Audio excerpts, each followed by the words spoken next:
જય શ્રી કૃષ્ણ.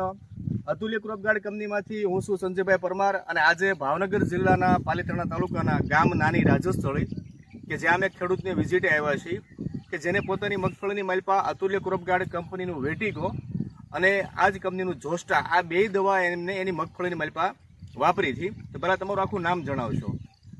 તમારું નામ? હિંમતભાઈ નાનુભાઈ. બરોબર. તમે આ દવા જે છે હા તમે ગયા વર્ષે વાપરી હતી? ગયા વર્ષે વાપરી હતી. તો તમને સિંગમાં શું ફેર લાગ્યો હતો? સારા આપણું રિઝલ્ટ આવ્યું છે.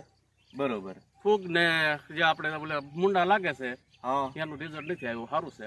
બરોબર. અને તમે એના આગલા વર્ષે દવા નહોતી વાપરી. ત્યારે શું પ્રશ્ન તો હતો? એ ફૂગ ને લીધી હતી જાતી સિંગ. સિંગ ફૂગને લીધે વહી જતી હતી અને મુંડા આવ્યા હતા? મુંડા નહીં પણ સિંગ વહી ગઈ હતી. સિંગ વહી ગઈ હતી. ફૂગ ને બરોબર. લીધી હતી. અને તમે આ ગયા વર્ષે બે દવા વાપરી પછી સિંગની માલ પાસે પ્રશ્ન કેવો હતો? રેડી. રેડી. હા એમાં એમાં સિંગ જવાનો પ્રશ્ન નહીં નહોતો. નહોતો. તો બીજા ખેડૂત ભાઈઓને તમે આ જોસ્ટા અને વેટિકો વિશે શું તમે ભલામણ કરો? આ રિઝલ્ટ સારું છે આનું. રિઝલ્ટ સારું છે અને આ સિંગ જાતી નથી. બરોબર. ખૂબ ખૂબ ધન્યવાદ, આભાર.